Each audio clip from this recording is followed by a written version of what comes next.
Sir Tohana में आए हैं, सबसे पहले तो ये बताइए क्या विजिट क्या क्या विषय है और आगामी जैसे कि हरियाणा में इस समय आप क्या कुछ मानते हैं कि किस प्रकार का स्टेटस रहेगा और क्या कुछ पार्टी किन नीतियों को लेकर किन उद्देश्यों को लेकर चल रही है सर? आज हमारे साथी हैं नंदन जी, उनके पिताजी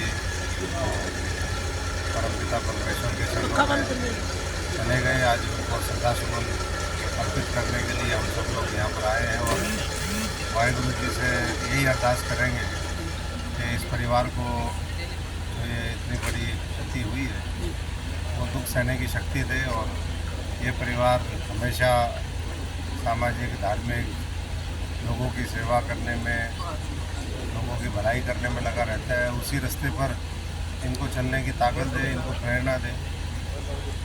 जहाँ तक मामला राजनीतिक है तो पूरी तैयारियाँ चल रही हैं सब 2024 के, चाहे वो लोकसभा चुनाव हो, विधानसभा चुनाव हो। और आम आदमी पार्टी अरविंद जी के दिल्ली मॉडल को लेकर के उनकी अच्छी जो नीतियाँ हैं जिसको लागू करने का काम पंजाब में भगवंत मान जी लगातार कर रहे हैं। किसान गरीब मजदूरों के लिए अच्छे अच्छे स्कूल बना करके, मोहल्ला क्लिनिक बना करके जो सुविधाएं आज़ादी के बाद लोगों को ये लगता था कि भाई हमारे यहाँ कभी आ ही नहीं सकती, वैसी सुविधाएं, वैसे बड़े बड़े काम उन्होंने करके दिखाए हैं दोनों हमारे मुख्यमंत्रियों ने।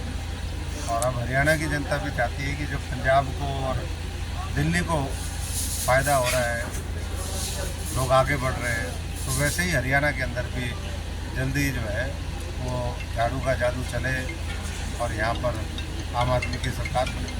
हरियाणा की बात करें सर, 25 तारीख को जो मीटिंग है सभी इकट्ठे हो रहे हैं कार्यक्रम, इसका क्या लगता है आपको भी अगर सभी इकट्ठे होंगे तो पार्टी अपने मुद्दे और किन विशेष नीतियों से पहल कर सकेगी हरियाणा में?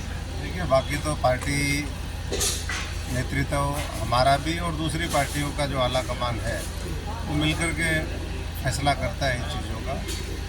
लेकिन इंडिया गठबंधन बना है और इंडिया गठबंधन अगर हम 140 करोड़ लोगों के बारे में सोचते हैं, देश के लोकतंत्र को बचाने के लिए सोचते हैं, हम संविधान की रक्षा के लिए निकलते हैं, हर वर्ग जो आज इस सरकार से पीड़ित है गलत नीतियों से, उसके बारे में सोचते हैं, तो फिर मैं समझता हूँ कि सबको व्यक्तिगत महत्वाकांक्षाएं छोड़ करके भारतीय जनता पार्टी और उनके सहयोगी दलों को, जिसको हरियाणा की जनता हराना चाहती है, उनका सबका मिलकर के एक दूसरे को साथ देना चाहिए। अभी आप देख लीजिए, महिला ये बिल आया, नारी शक्ति के नाम से जिसको लेकर के आए, अब कह दिए ये तो हम 29 में लागू होगा, पता नहीं कब लागू होगा। तो इस तरीके से नए नए जुमले छोड़ते हैं चुनाव से पहले और यही सरकार की नीयत के ऊपर, नेतृत्व के ऊपर सवाल खड़ा करता है कि 9.5 वर्ष बीतने के बाद आज ही आपको नारी शक्ति की क्यों याद आई?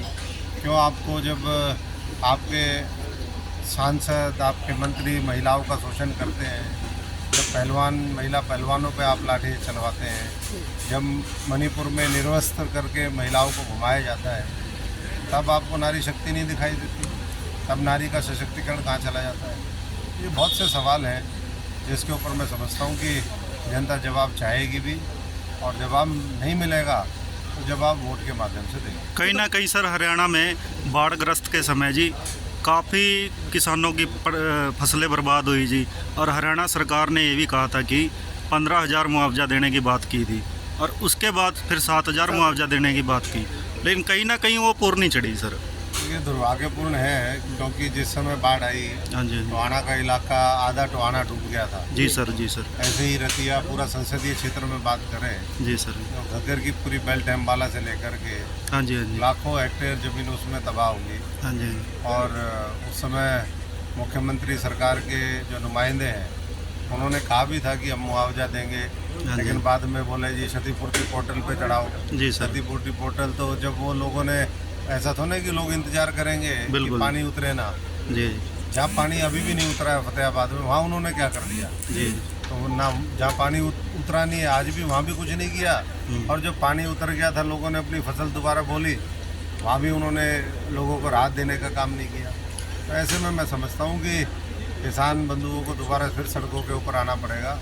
ये बेशरम और जो निरंकुश सरकार है इसके खिलाफ मोर्चा खोलना पड़ेगा। तो तैयारियाँ वो भी करें, तैयारियाँ हम भी करेंगे। अभी हमारा घर और परिवार जोड़ो अभियान चल रहा है। हरियाणा के अंदर जारी है जी सर। और मैं समझता हूँ कि साथ साथ जहाँ भी ज़रूरत होगी प्रदेश की जनता को, किसी भी वर्ग को, चाहे वो आशा वर्कर हो, चाहे वो कर्मचारी हो, चाहे वो हमारे किसान मजदूर नौजवान हो, हाँ जी, हाँ जी। हमारी बहनें हो, आज भी आप देख ही रहे हैं रेप की कई घटनाएं सामने आई है। बिल्कुल। तो ऐसे में मैं समझता हूँ कि जंगल राज यहाँ पर स्थापित हो गया है। ऊपर से कर्जा ले लेके ये सरकार जो है भ्रष्टाचार करने में लगी हुई है। सर, महागठबंधन के अंदर क्या लोकसभा में ही पार्टियों की एकता दिखाई देगी या फिर विधानसभा में भी हो सकता है? अभी तो लोकसभा का मामला है, तो और लोकसभा में जितने दल मिलकर के एक साथ लड़ाई लड़ेंगे उतने मैं समझता हूँ कि परिणाम बेहतर रहेंगे।